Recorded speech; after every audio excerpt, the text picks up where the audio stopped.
tal? Veña un aplausiño aquí esta xente aí. Que tal, como andades?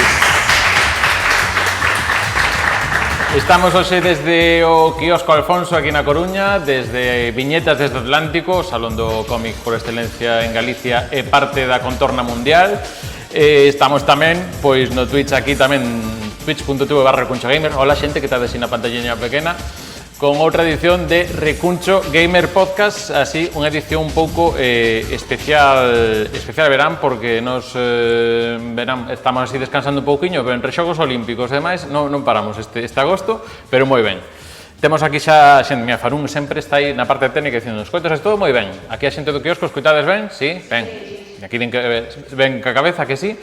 Nada, pois hoxe, como xa poñen aquí no título, na pantalla que temos por aquí, imos a aproveitar que a triste nova deste ano que nos deixou Akira Toriyama para facer un repaso do que ven sendo todo o contido, todas as creacións que tivo Toriyama nos videoxogos, ben sexa de traballos de Toriyama que fixo en manga, que logo tiveron vida tamén en anime e chegaron á consola, pero tamén en algunhas creacións que foron xa directamente feitas para a consola, que eso tamén é o negociado noso. Entón, por aquí, como andades de consoleiros, como sodes, de darle a consola, facémoslo en modo aplausos, que é un podcast, pouquiño, bueno, un pouco tímido. Hai algún pulgar para baixo, un par de aplauso tímido, polo chat xa vos coñezo, xa vos vexo que estás por aquí comentando, que xa hai bastante. Entón, nada, pois o que imos facer hoxe é iso, un repaso nunha horiña de ese tipo de series cousas recoñecidas de Akira Toriyama. Xa sabedes, estamos en redes sociais en @recunchogamer, sei que é a primeira vez que nos vedes por aquí no salón do cómic en Viñetas desde o Atlántico, pois eso, tedes tamén @recunchogamer para máis contido sobre videoxogos e os do Twitch, pois xa sabedes, @recunchogamer, pois é tamén a primeira vez que andades por aquí. Imos ir primeiro polo máis fácil que creo que para todo o mundo, cando pensades en Toriyama, en que pensades? En que serie pensades? Dragon Ball, vale. Habría outra opción tamén bastante por temas de Xabarín e TVG, pero imos ir con Dragon Ball. Entón, Dragon Ball, se nos imos ao número de pezas de Dragon Ball, de xogos de Dragon Ball que hai, estamos rondando os 80-90. Non me deu para contar todos porque eu son de letras, entón isto é un pouco que deu, pero xa vos digo, hai uns 90, entón imos facer un pouco un repaso por xeracións un pouco que foi dando de sí. Pregunto tamén por o chat, vos, se tiverades que facer un videoxogo de Dragon Ball, que tipo de videoxogo sería? O sea, sería un videoxogo máis ben de karts, así tipo Mario Kart, sería un pouco máis de peleas, un pouco máis...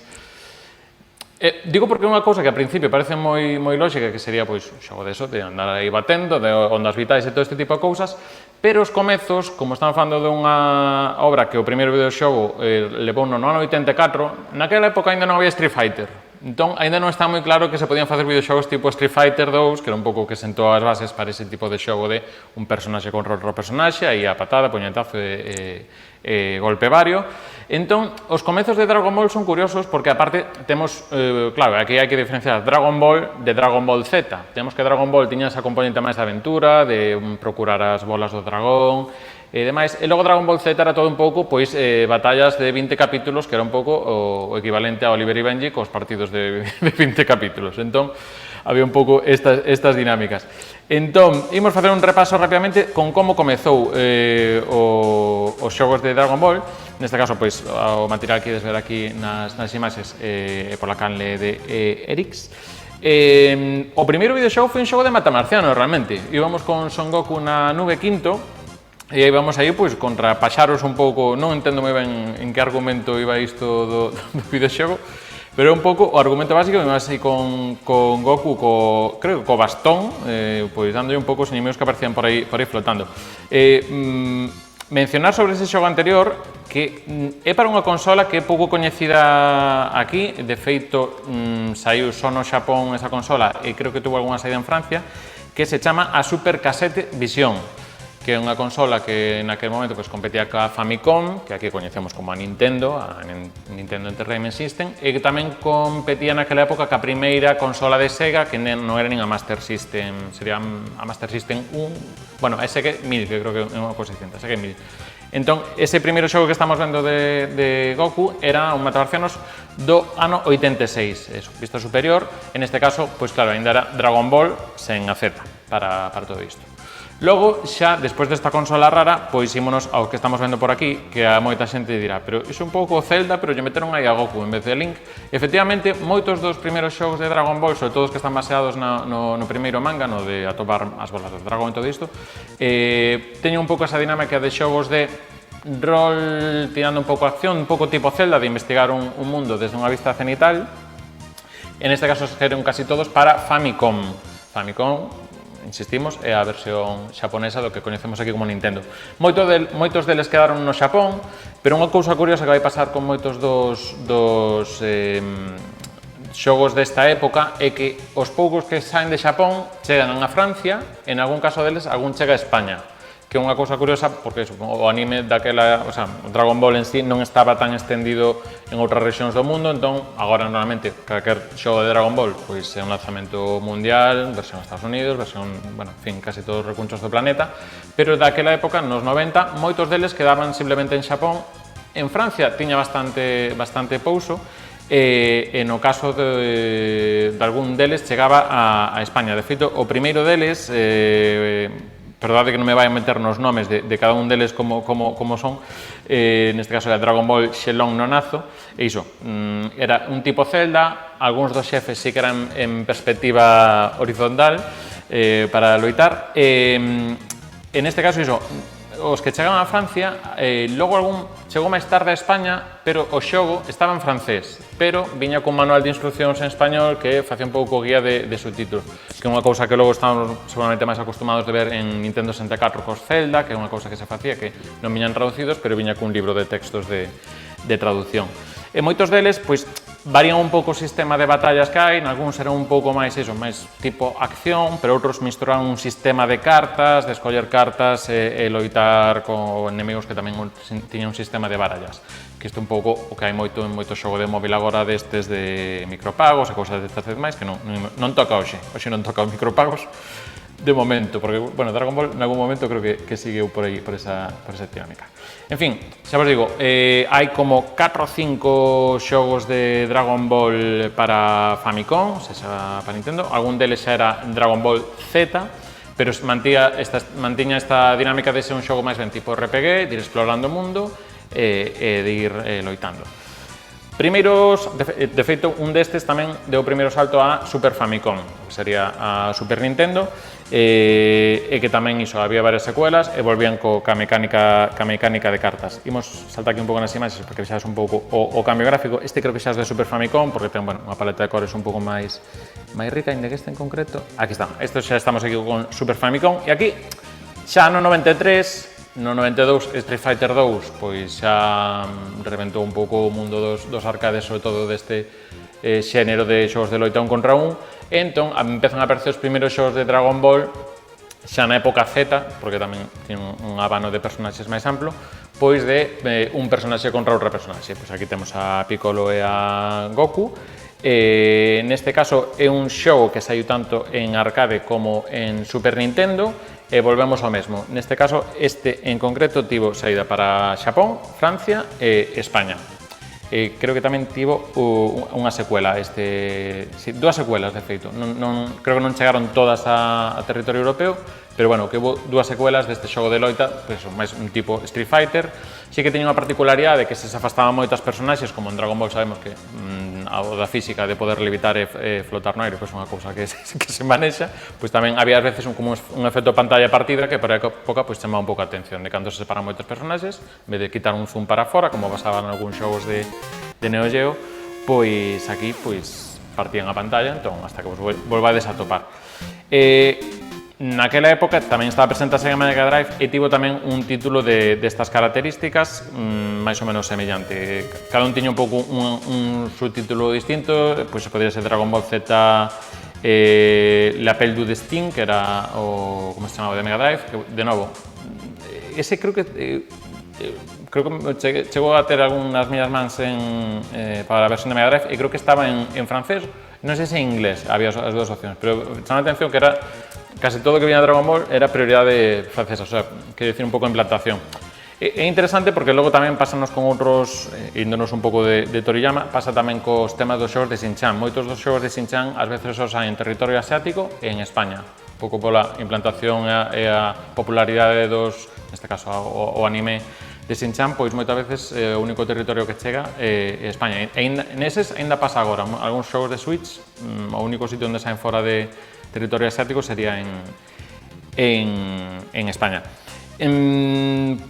Por non meternos aquí moito, pois eso, vedes distintas variantes dos mesmo concepto de xogos, tanto en Super Nintendo como algún que era en arcade, e hai un, que ves, atopamos por aquí, que hai un de arcade que era moi chamativo, que era aquí está, en primeira persoa, bueno, como modo Doom, un pouco, víamos desde detrás dos personaxes, pois loitábamos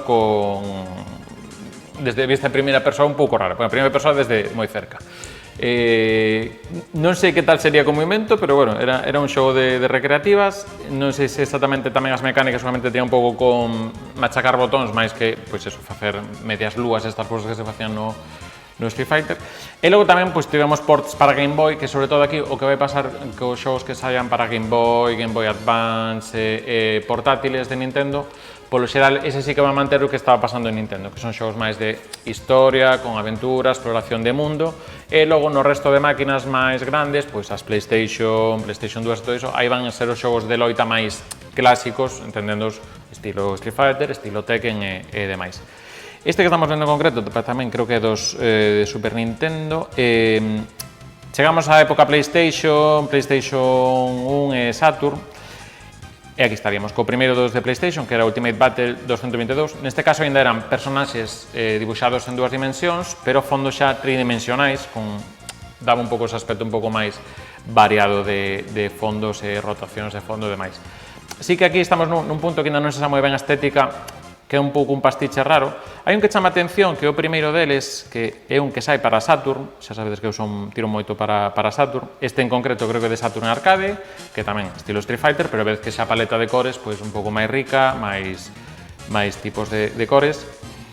Creo que vai chegar aquí, creo que o Dragon Ball de Legends, aquí está. Esta novidade que ten é que, como vedes, tiñamos aquí xa equipos de 3 contra 3. Entón, creo que era a nivel de número de personaxes que se podían escoller era bastante grande para a época, sobre 50 e pico creo que eran as personaxes que se podían escoller. Pois eso, claro, ten en conta que personaxe é Goku, pero logo Goku Saiyan 1, Saiyan 2, claro, aquí cada un hai reversións de cada un. Célula versión... Célula, xa non sei cantas versións da vida de Célula.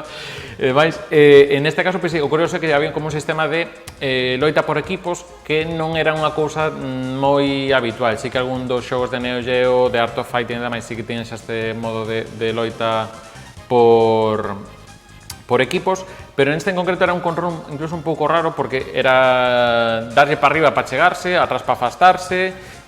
Bueno, tiñas aí unha enerxía para as ondas, o sea, enerxía aquí e demais. Entón, bueno, era chamativo porque non entraba dentro do módulo Street Fighter, era un híbrido un pouco raro este de Saturn, e neste caso tamén chegou a Europa neste caso. E xa imos xa a zona máis, quizá máis coñecida ou un pouco xa máis continuista, que vai ser cando xa chega a época de PlayStation 2. Bueno, perdón, olvídeme, o primeiro xogo de Dragon Ball GT, estamos xa no ano 97, Dragon Ball GT, terceira iteración de serie de animación de Dragon Ball. Normalmente recoñécese porque Goku soe vir con estas cores en vez de co vermello característico, pois con eses azuis e amarelos. En este caso, pois claro, é o primeiro xogo de Dragon Ball GT e aparte é o primeiro xogo na que as personaxes son tridimensionais. Claro, estamos falando na primeira PlayStation na que os gráficos aínda non eran todo pulido, entón sí que os deseños intúes aí que estamos vendo a Torans e a Goku, pero sí que lle falta un pouco a fidelidade de gráficos que demais. É un xogo que a xente lle ten un pouco de cariño, pero que visítalo agora costa un pouquiño valoralo obxectivamente como bo xogo de loita, pero bueno, está aí, ten ese valor de ser o primeiro xogo con gráficos tridimensionais. Logo hai cousas raras como, por exemplo, coleccións para PC de facer como os teus propios dibuxiños e demais, pois tes un pouco con historia, pero logo tamén para montar as túas como tarxetas para facer fondos de pantalla e demais que se podían facer. E incluso apareceu un xogo que me saltei, pero sí que o temos comentado nun dos vídeos de Recuncho cando falamos das 32 bits, que había unha consola de Bandai, que Bandai é a marca que está asociada sobre todo cando se fala da comercialización de produtos de Dragon Ball, que Bandai tiña unha consola do ano 94 que se chamaba Playdía, que contaba cun dos xogos de Dragon Ball que era unha especie de aventura, non tanto aventura gráfica, senón tanto que era como unha película interactiva. Ti tiñas un capítulo de Dragon Ball, de feito era como un capítulo de un OVA de Dragon Ball, no que en algún momento puntual podías escoller un pouco a aventura, por onde tiraba, como o que pasou fai non moito co Black Mirror Bandersnatch, creo que se chama, isto, de escoller algún punto de xogar. Logo, ese xogo que quedou no Xapón, unha consola moi residual a nivel de popularidade, logo sí que se recuperou nalgún dos xogos de PlayStation 2 no Budokai.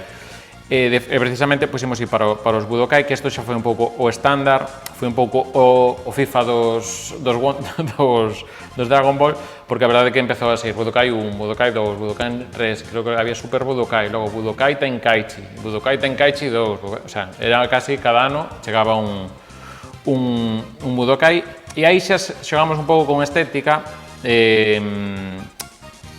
pois aquí están pillando xa o que se coñece como cel shading, que é esa maneira de gráficos tridimensionais, darlle esa apariencia de banda deseñada con cores máis planas, sombras máis duras.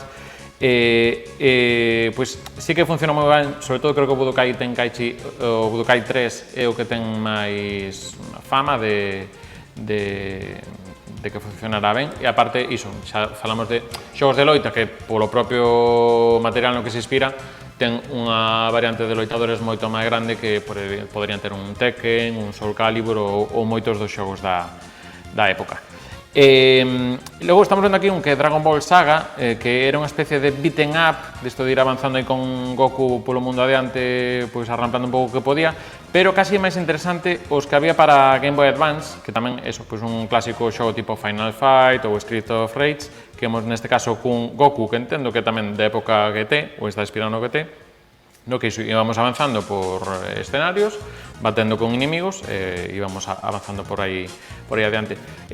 Algún dos xogos de Advance sí que se iban un pouco do parte desta de RPG e iban un pouco máis tamén por esta parte de xogo un pouco máis de plataformas ou un pouco máis de beaten up. E por quedarnos xa, porque senón imos facer aquí monográfico de Dragon Ball, que nos daría xa por case cada xeración, irnos para os últimos exemplos que temos chamativos. Como vedes, gráficamente mantéñese xa a mesma estética de intentar parecer moito o anime, pero con todo gráficos 3D, cada vez con máis fidelidade. Nalgúns marcaba un pouco máis as liñas, noutros menos.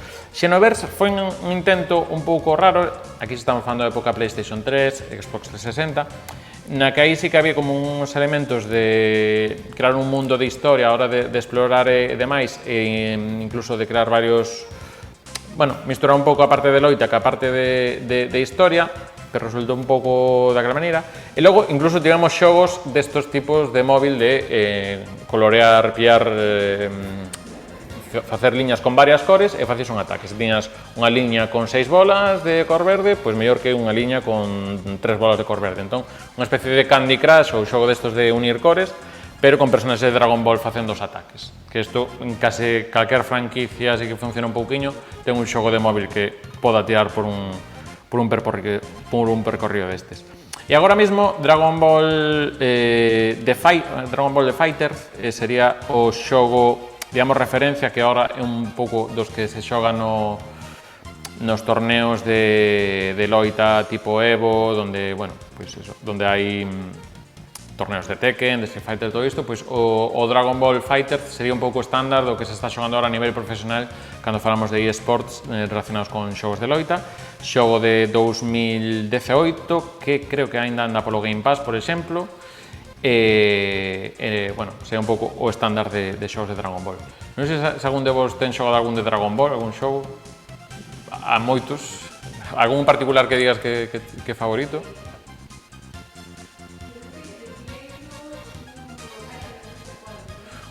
Budokai, claro, que había un ou dous ou tres e tal.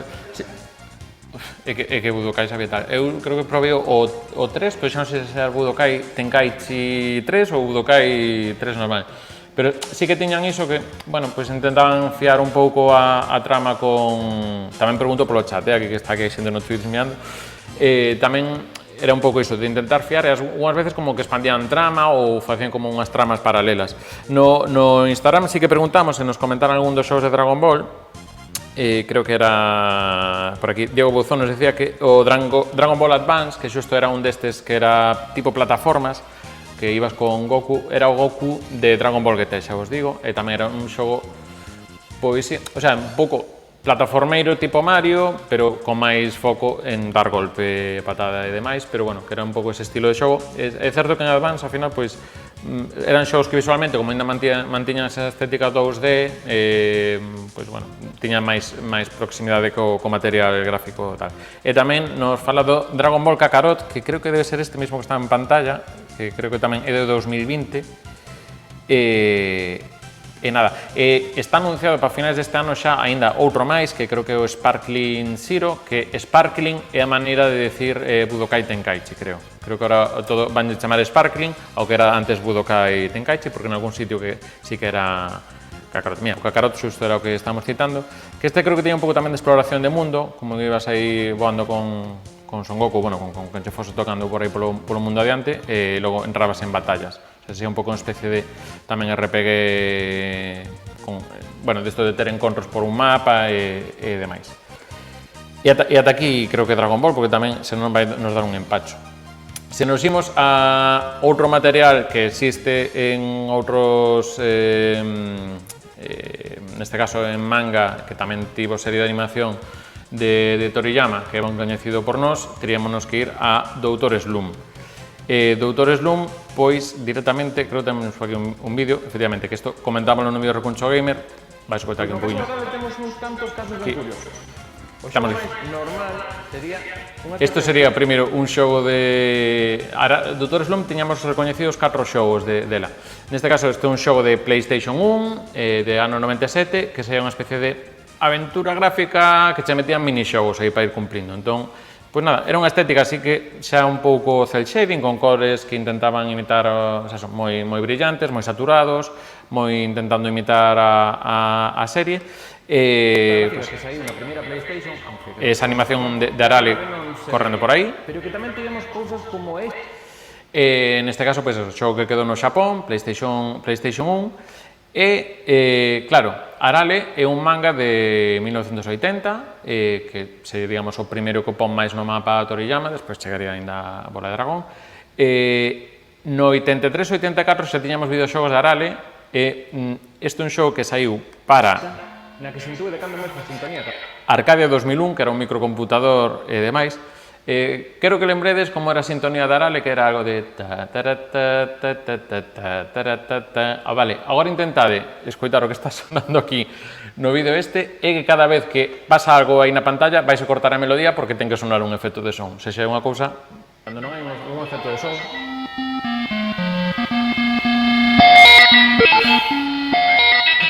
É que só tiña unha... Claro, só había unha pista de son, entón era ou sona a música ou sona o que está pasando. Isto era unha cousa bastante en precario, pero incluso lembrades as Game & Watch, que eran estas consolas consolas como maquiniñas así en LCD, que tiñan como varios puntos onde aparecían bonequiños.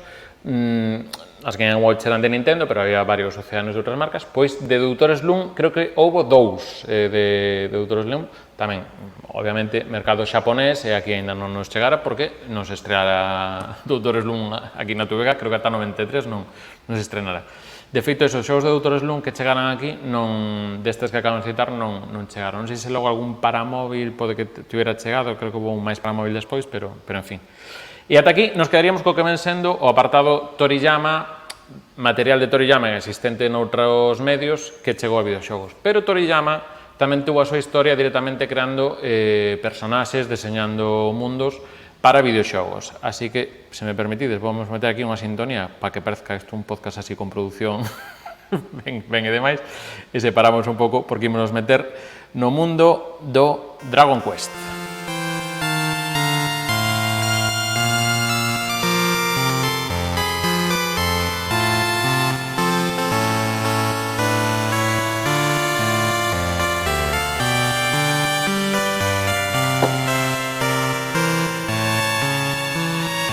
iba a poñer isto aquí así forte como se fose Berserk, no, isto non é, isto é outra cousa.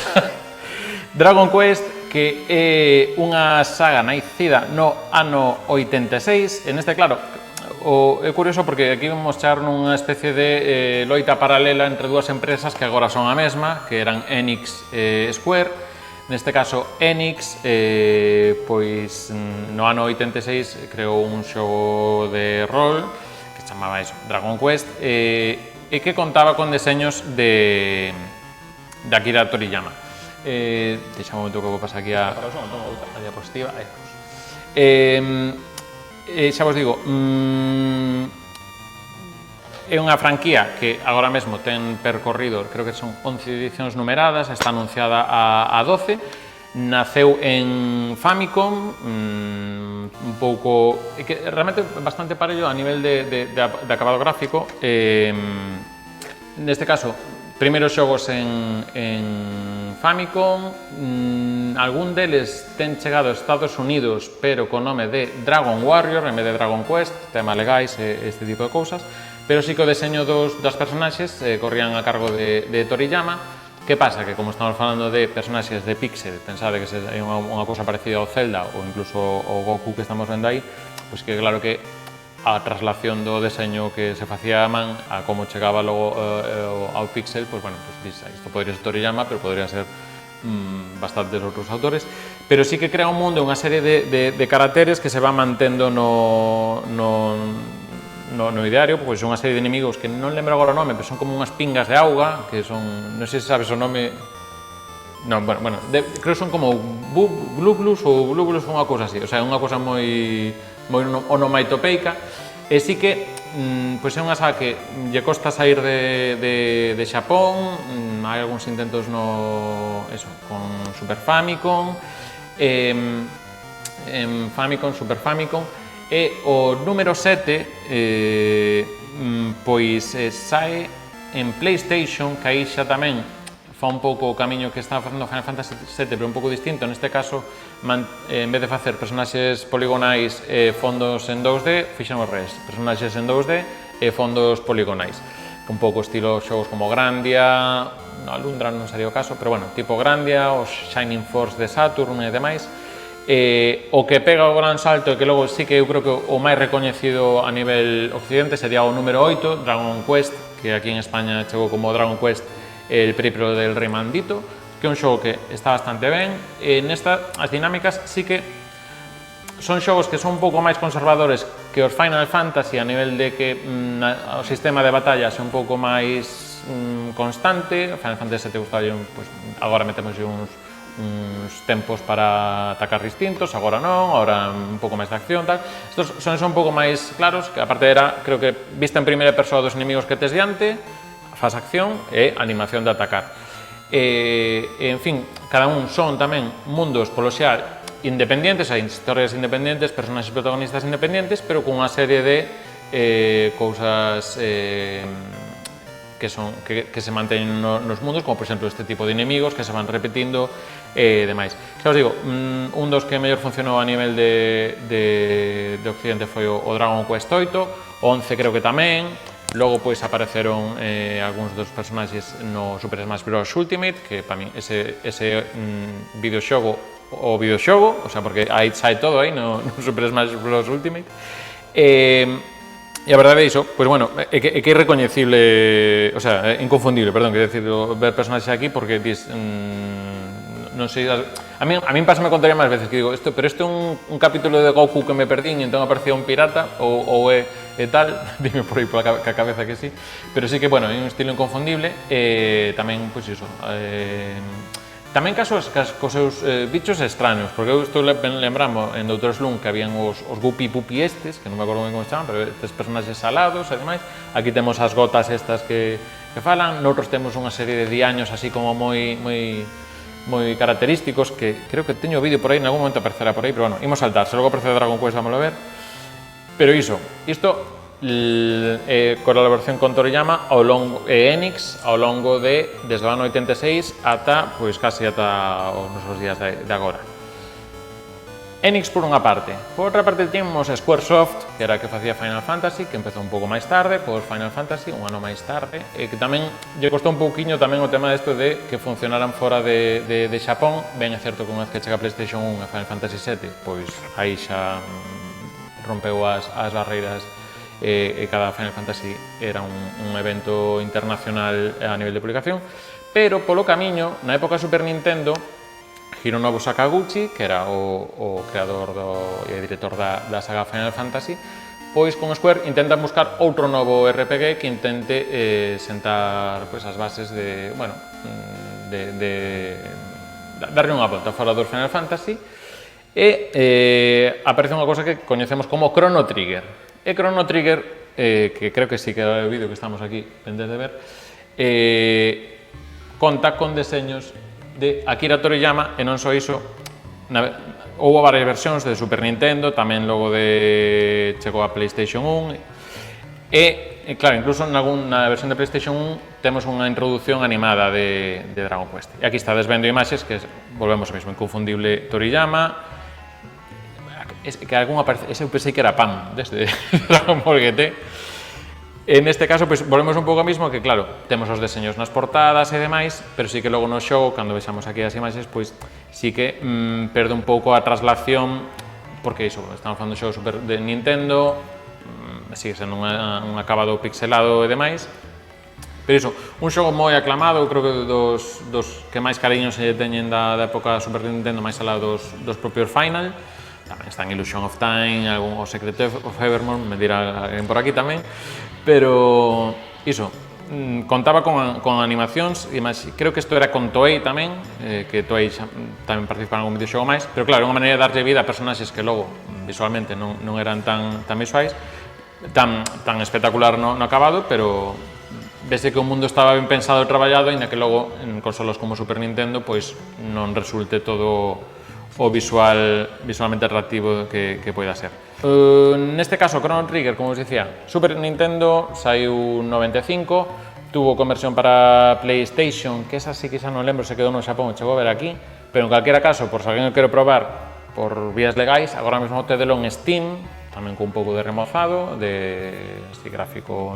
Creo que non fixeron unha cousa horrible como fixeron con Final Fantasy finais de década pasada, pero iso, que tedelo por... creo que andan 15 euros, que aí xa entramos nun debate de ser un precio para un xogo destas características de Super Nintendo que teña ese precio, pero bueno, está aí. E se non en algún momento imagino estará de oferta, e se non se vos ocorre outra maneira de disfrutalo, pois tamén xa lle dades unha volta. Está aquí podo falar. Pero iso, xogo moi recomendado, aparte iso, viaxes no tempo, que nos volve un pouco a cousas como de Toráns do futuro e cousas destas, así un pouco demais. Imos con máis xogos. Este é un dos que me chama máis atención, porque sí que xa falamos de PlayStation 1, seguimos con Square, que Square pois funciona moi ben no tema RPGs, pero na época PlayStation intentou meterse no mundo de xogos de loita un contra un e adaparte con gráficos tridimensionais. Lembremos que nesa época estaba o Tekken con Namco, que estaba funcionando moi ben. Na competencia en Sega estaban os Virtua Fighter, que foron un poucos que tamén crearon o iso.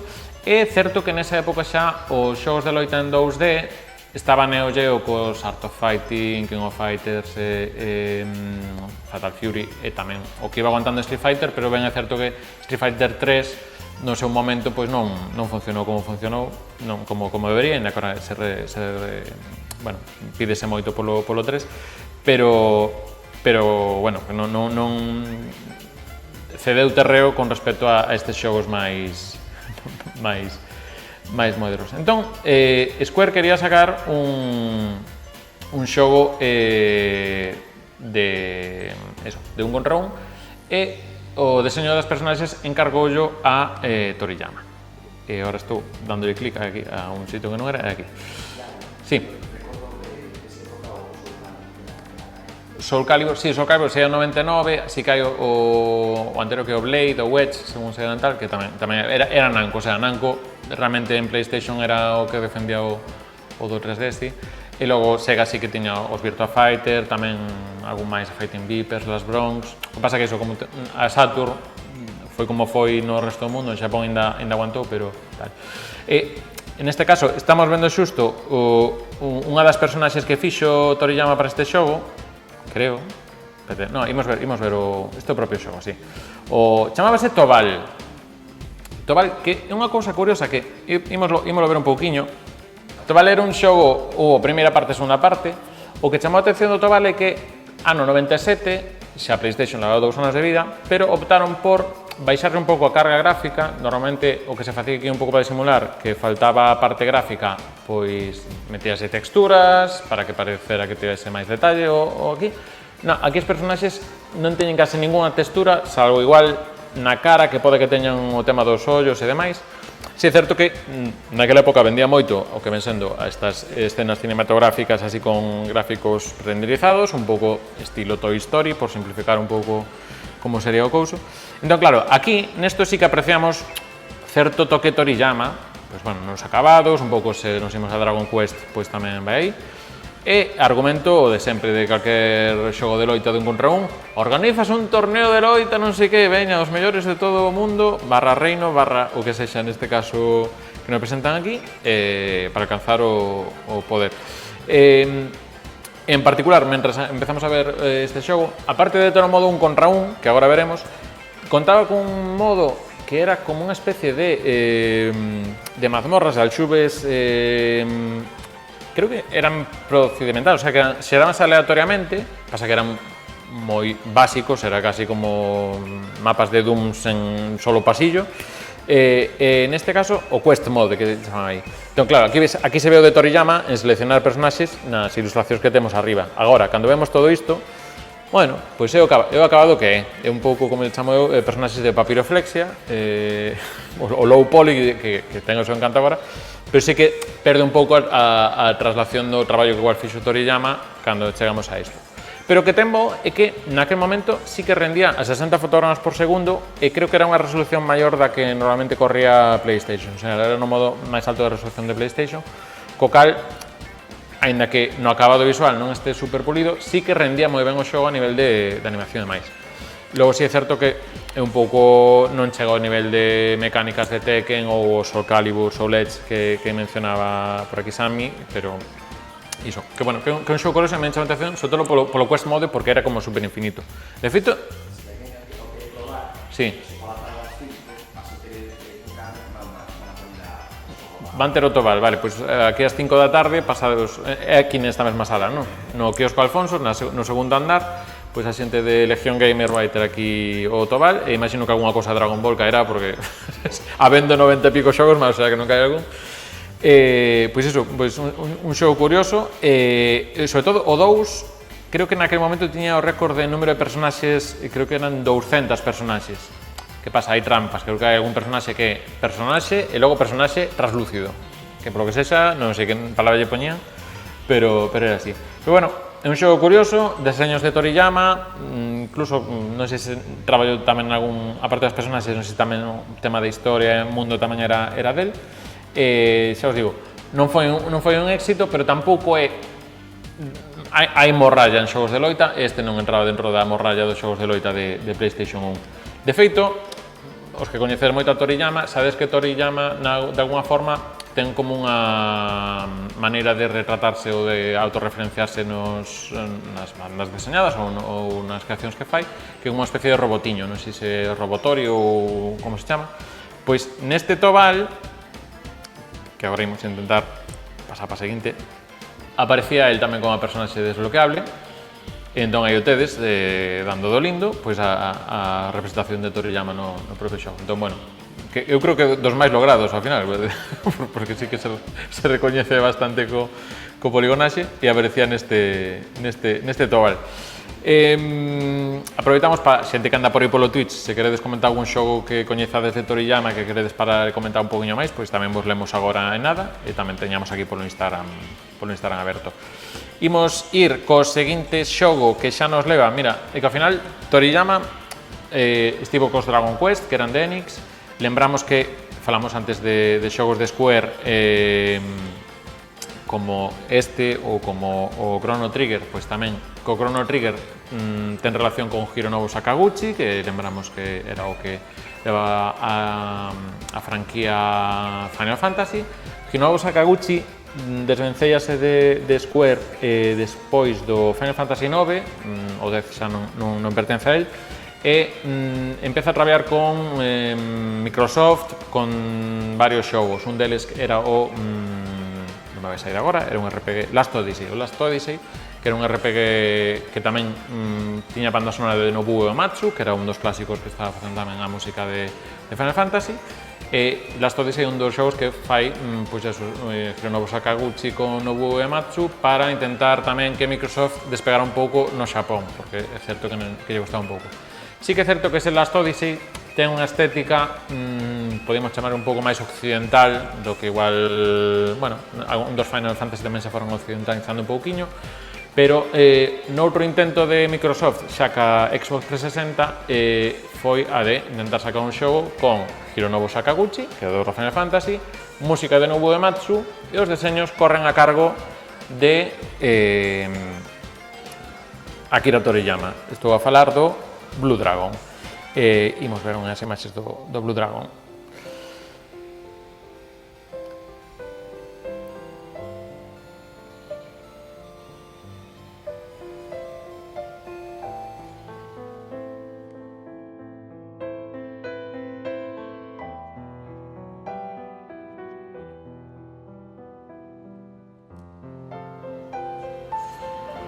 Por eso, Blue Dragon sería pois un RPG eso, creado por Hironobu Sakaguchi, música de Nobuo Uematsu e, como vedes, deseños puro Toriyama, que neste caso volve un pouco... Sí que Toriyama ten unha evolución de personaxes como con extremidades curtas, así como máis baixiños e demais, crecen un pouco en Dragon Ball Z, pero en Dragon Ball GT volven a ser pequeninos. É certo que aquí Blue Dragon pois, ten un pouco ese toque máis, pois, primeiro Dragon Ball ou época un pouco posterior. Pois Blue Dragon, xogo saído para Xbox 360, si é certo que a Xbox 360 funciona un pouco mellor no Xapón que a primeira, ben certo que a primeira que era complicado que funcionase peor, e incluso deu para un par de secuelas que saíron, creo que en Nintendo DS, se non anda por aí Lilium, que seguro que mo sabe decir por aí no chat, e iso, é un xogo que teve o seu percorrido a nivel de non me gusta dicir IP, pero bueno, eso, que houve máis cousas desta franquía, porque incluso chegou a haber serie de animación de Blue Dragon. Non sei se está disponible en algunha parte do noso territorio, pero bueno, que sí que hai unha serie de animación que se o xogo este, creo que de 2011, creo que 2016 é a serie de animación. Neste caso, como vedes, pues, estética Akira Toriyama, pero sí que eu vexo aquí unha serie de temáticas tamén de un toque dramático de Final Fantasy, de que ese lanzamento así un pouco como que lanza un saco de patacas que acabo de cargar con él, queda un pouco raro, pero polo demais ben. Logo, por rematar xa, que xa estamos tamén chegando ao final, e tamén todas as cousas que querades comentar, tanto no chat do Twitch como os que estades por aquí, se queredes facer como outra pregunta, a ver se vos sei decir máis. Mencionar que seguiu colaborando con Hironobu Sakaguchi, porque Hironobu Sakaguchi fai non moito sacou o Fantasian, creo que de 2021, un pouco, pois eso, Hironobu Sakaguchi meténdose un pouco no ambiente do indie, porque xa o estudio que fundará, non sei se ese Fantasian xa é no estudio del, pero dentro do Fantasian hai como un diorama que está deseñado polo propio Akira Toriyama, e de feito hai como un ovo de Pascua que hai unha librería na que, mira no libro, este pon que o autor é Akira Toriyama, ese quen é, hai así como unha referencia, aínda que nese xogo só fai o deseño dun diorama no propio xogo. Outras cousas que non estou mencionando de Akira Toriyama, máis alá de que nos casos de Dragon Ball non só se pilla material que xa existía nos xogos de Dragon Ball, senón que en algún dos xogos crea personaxes novas para o xogo que non saían en ningún dos outros, tanto manga como serie de animación. Tamén había unha serie de xogos que aquí, non sei se chegou algún a Occidente, pero que era o Jump All Stars, que o Jump All Stars, se non estou trabucado, Jump é como unha especie de xuntanza de distintos personaxes de TVOs e tal, un pouco como que cando tiñamos aquí o TVO, que había un de Mortadelo, un de Zipizape, o sea, había mezcolanza, pois Jump All Stars é un pouco misturanza de sei un pouco Smash Bros, pero de mangas de Xapón. Entón, sí que para algún destes xogos de Jump All Stars tamén Toriyama crea algunha personaxe nova e ali. E mencionábanos por aquí tamén Farún ao comezo do directo dun xogo que ven dun manga realmente, que é Sandland, que saiu fainada o xogo, que creo que teño aquí as imaxes para... Aquí temos imaxes do Sandland. I'm a human. I come from a neighboring town. I'm Sheriff Rao. I'd like your assistance with my mission, searching for the legendary spring. Que, resumido rapidamente, Mad Max encontra a Toriyama, un pouco esa estética de como buscar. É un xogo que saiu creo que en abril deste mes. Nada, non o puiden probar, non sei que tal está. Sí que visualmente está moi chulo, ao final estamos vendo que tamén cada vez se pode trasladar moito mellor o calquera deseño que había para cómic e incluso pois tes como unhas capas novas de sombra, o sea, o que pode facer cas sombras e demais, pois agora xa nun videoxogo incluso case máis fácil que o que pode facer nunha banda deseñada. E nada, é un xogo que entendo que é un mundo aberto con unha serie de misións dentro deste mundo así moi desértico, un pouco distópico, pero con personaxes moi torillamescos, que ás veces non sabes moi ben como encaixan dentro de todo iso, pero que teñen a súa personalidade. Xa vos digo, xogo deste ano e demais. Ata aquí o que ven sendo Toriyama directamente, pero Toriyama tamén influe a máis videoxogos que non son de Toriyama, que eu non sei se vos ocorre algún, se queredes agora saltar por aquí, algunha cousa que pode haber que veña de Toriyama. Imos ir con referencias máis ou menos clásicas, o sea, xa, hai un meme que coñecedes todo o mundo, creo, máis ou menos dos que estás aquí, que é o de It's Over 9000, isto de Vegeta, que hai o seu poder e tal. Isto aparece en varios xogos como Red Dead Redemption, que non sei moi ben como metían, pero bueno, faise mención a isto de o poder e sobre todo isto. Esa frase aparece en máis xogos, ao final, bueno, pues é un pouso que nos deixa Toriyama. E, por exemplo, claro, Ryu no Street Fighter empezou a ser cada vez máis tolo e claro, aquí hai momentos que son ondas vitais, o sea, son kamehamehas máis que outra cousa, o sea, podemos axustalos se exactamente de Toriyama, pero bueno, eu creo que a onda vital é o do máis icónico. Cando vemos a quen facer isto, o primeiro que pensa é no kamehameha e non que se lle ocurriu a Ryu, porque sí, non. Bueno, isto sería dentro dun dos Marvel vs Capcom. Teríamos tamén, aquí xa é un pouco fiar, este é o protagonista do Final Fantasy IX, Gitan, que, home, vemos unha personaxe así, con unhas proporcións de extremidades máis ben pequenas e máis, e ten un rabo de mono. Todos sabemos como comeza Dragon Ball, non? Mais ou menos. Entón, bueno, dice, neste caso, que podría tamén tear por aí. Nun dos Mega Man, que aquí me perdo, porque Mega Man hai case máis que xogos de Dragon Ball, tamén creo que había un vilán, creo que era no 6, pero non sei se no 6 ou no X6, que non sei se existe X6, que xa me digo, me perdo con tanto Mega Man. Había un vilán que sí que se parecía a Célula, a unha das evolucións de Célula, de Dragon Ball, entón que, bueno, que tamén era curioso, e creo que agora ven a min unha destas, e aparte recoñecida polo propio Miyamoto. Pensades o sea, Arale co Tanuki co disfraces de do Mapache xa é do ano 84-85. Estamos vendo Super Mario Bros. 3, que é do 89, e é certo que a animación cambia no momento que fai isto de poñerse con equilibrio.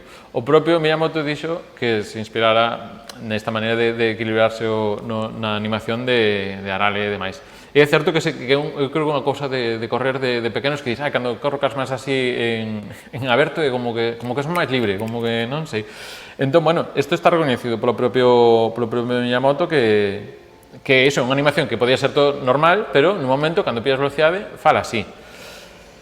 E cando preguntamos por Instagram polo tema de máis xogos que vos lembran a Toriyama ou Toriyama, como temos a John Amil, que ten unha enfermidade que se chama Sonic 2, di, o Sonic 2 non é técnicamente Toriyama, pero o Sonic 2 pasa unha cousa que comenta aquí. E non só unha, senón varias delas, así que, como tamén sabedes que eu teño problemas co Sonic, imos acabar facendo un especial Toriyama falando de Sonic, así somos.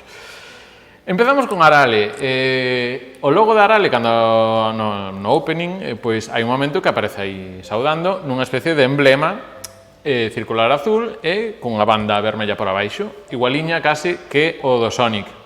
Faltan as as que teñen o Sonic, pero bueno, é que Arale ten o pucho cas as. Entón, neste caso non hai confirmación, pero bueno, a anterior é Arale. Isto it's a fact, que lle din agora mocidade. De feito, Sonic ten un cameo nun dos cómics de Arale, de Dr. Slump, en que aquí se chamamos moito Arale, porque en Xabarín chaman de Arale. Eso, en Dr. Slump aparece nun momento Arale adiantando a Sonic. Sonic dice aí, oh, é moi rápida.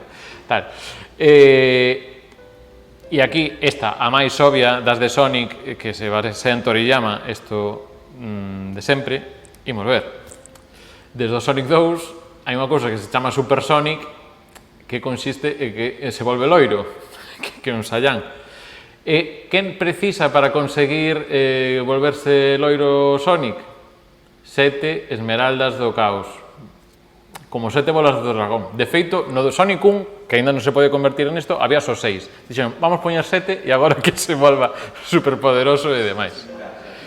Segurais. Entón, obviamente, sí que está máis que recoñecido que isto é unha influencia en Dragon Ball e aparte, é un pouco esos momentos, de feito agora úsase en moitos dos xogos de Sonic ese momento final do xogo, o último nivel final para facer a transformación, porque como vou derrotar, como era en Dragon Ball Z, cada vez que a seguinte transformación para a ver se acabamos por fin con Célula, con Búho ou co que toque de cambio. Entón, bueno, obviamente, pois xa Sonic, que é un dos xogos máis populares, pois tamén está moi ben sellado parte da súa iconografía a obra de Toriyama. De feito, incluso, creo que xa non teño máis ilustracións, pero incluso falaba un dos diseñadores do Sonic 2, que era cando meteron a Tails, que digamos é o compañeiro de Sonic, que estaba un pouco inspirado na relación que había entre Piccolo e Son Gohan, entre mestre e aprendiz, un pouco esa relación de que, bueno, pues, Sonic é o que xa sabía e Tails que iba detrás. Iso sí que per se igual non o sacas, é normal, pero bueno, sí que era un pouco do que recoñecían un dos diseñadores do Sonic 2. E a partir de aquí, eu creo que xa en Dragon Ball poderíamos parar por cada xogo pois 20 minutos, entón igual chegamos ata viñetas do Desto Atlántico 2025, non é plan, pero non sei se queredes comentar algún xogo máis ou alguna cosa se nos escapara por aquí, porque alguna cousa tamén por aí deixamos por fora, ou se non o deixamos por aquí tamén a xente que andades polo Twitch, hoxe aí estiveron por aí Ward, Farun, Sislax e Lilium, por exemplo. Senón, o que quero é agradecer a xente de Viñetas desde o Atlántico por cedernos este espazo hoxe por aquí, tamén a xente da Alita Comics por promover este espazo aquí.